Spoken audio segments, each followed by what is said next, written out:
अस्ति, किसी भी दूसरे का कोई अस्तित्व नहीं है। भगवान बुद्ध ने एक बड़ी सुंदर बात कही। जब उनको ये एहसास हो गया कि मैं अब संसार में ज्यादा समय के लिए नहीं हूं, तो वो कुछ अपने जो लास्ट उनके सर्मन्स थे, उन्होंने बहुत गहन बातों को समझाया और उन्होंने एक बड़ी सुंदर बात कही। उन्होंने कहा कि in the end, when your goal is attained and your destination reached, you will only find that you have traveled from yourself to yourself and nothing more.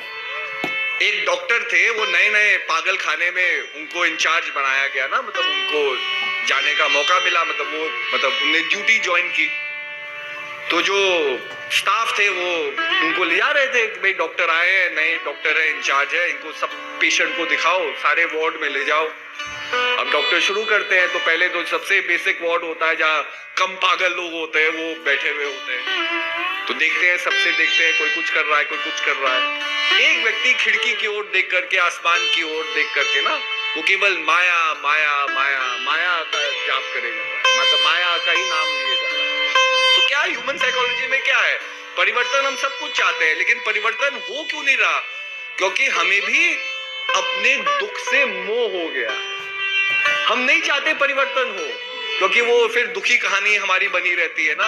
अरे ये व्यक्ति दुखी क्यों है, अरे इसका तो बहन के साथ झगड़ा हो गया, या अरे ये व्यक्ति दुखी कि उसके भाई के साथ झगड़ा हो गया, इसका भाई उसे बहुत तंग करता है। बस ठीक है, उसे कुछ बदलना नहीं, वो अपना जीवन वैसे ही जीता रहे। लोग आएंगे, लोग कहेंगे अरे भाई तुम्हें कोई परेशानी तो नहीं, मतलब ना वही। अब जहां उसने वो झगड़ा ठीक कर दिया, जहां उसने जाकर के भाई से समझौता कर लिया, बात कर ली, तब लोग थोड़ी आके कहेंगे अरे इसके जीवन में बड़े बेचारा ये कैसा है। हम सहानुभूति चाहते हैं। प्रेमी सज्जनों, यहाँ उपस्थित आदरणीय महात्मा गण, भाईगण और दूर दूर से आई सभी प्रभु प्रेमी आत्माओं, हर वर्ष की तरह हम सभी भक्तगण बड़े भाग्यशाली है कि अपने कोलकाता शहर में गुरु महाराज जी के चरणों में बैठ करके हम लोग सत्संग और दर्शनों का लाभ प्राप्त कर रहे हैं। स्वाभाविक है, नया वर्ष नई उम्मीदों और उमंगों के साथ आता है। हर एक व्यक्ति अपने मन में एक रेजोल्यूशन लेता है, एक प्रण लेता है कि नए साल में अपने जीवन को अलग तरीके से मैं कैसे जीऊंगा। कुछ आदतों को हम बदलना चाहते हैं, कुछ जीवन में नई शुरुआतें हम चाहते हैं, नई परिवर्तन हम चाहते हैं। तो चाहे वो परिवर्तन हो ना हो, लेकिन अपने आप को नए साल में याद तो जरूर दिला देते कि हमारे अंदर क्या कमी है। इतना तो एहसास हो ही जाता है, क्योंकि जो मैं चीज अपने अंदर बदलना चाहता हूं, तो जब तक किसी चीज का त्याग नहीं करूंगा तब तक बदलाव कैसे आएगा। लेकिन अक्सर देखा जाए जीवन में जो हम चाहते हैं और जो हमें मिलता है, इसमें जमीन आसमान का अंतर होता है कि नहीं?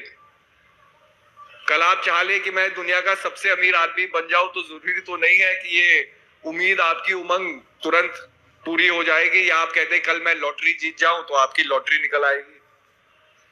ऐसे ही कितनी महत्वाकांक्षाएं, कितनी उम्मीदें हम मन में रखते हैं, लेकिन ये विचित्र संसार है, हमारी उम्मीदों को विचित्र तरीके से पूरा करता है।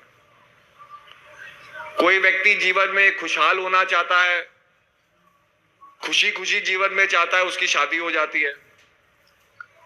कोई व्यक्ति जीवन में परहेज करना चाहता है, मतलब उसको धन वैभव की प्राप्ति हो जाती है। मतलब कोई व्यक्ति बड़ा अंडरडॉग रह करके जीवन को जीना चाहता है, मतलब उसको संसाधन में कोई मोह नहीं है, उसको जीवन में बहुत कुछ मिल जाता है।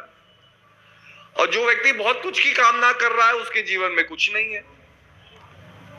तो ये समानता हमारे जीवन में क्यों नहीं हो सकती? क्योंकि अगर मेरी प्रार्थना और मेरी निष्ठा पक्की है और मैं भगवान से मांग रहा हूं और भगवान है भी, तो जब देने वाला है तो देने वाला तो मेरी डिमांड को पूरा करे। तो बड़े सूक्ष्म रूप से इसे हमें समझना है, क्योंकि हम ही अपने जीवन की सबसे बड़ी पहेली है। We are the greatest riddle of our own life. अब ये समानता क्यों नहीं होती कि जो हम चाहते हैं और जो हमें मिल रहा है? तो बड़े सरल तरीके से हमारे शास्त्रों में संसार के सत्य को समझाया। सत्य क्या है? तो कहा एको ब्रह्म द्वितीयो न अस्ति, कि ब्रह्म एक है, जो अपार संसार में सत्य है वो एक ही है। द्वितीयो न अस्ति, किसी भी दूसरे का कोई अस्तित्व नहीं है।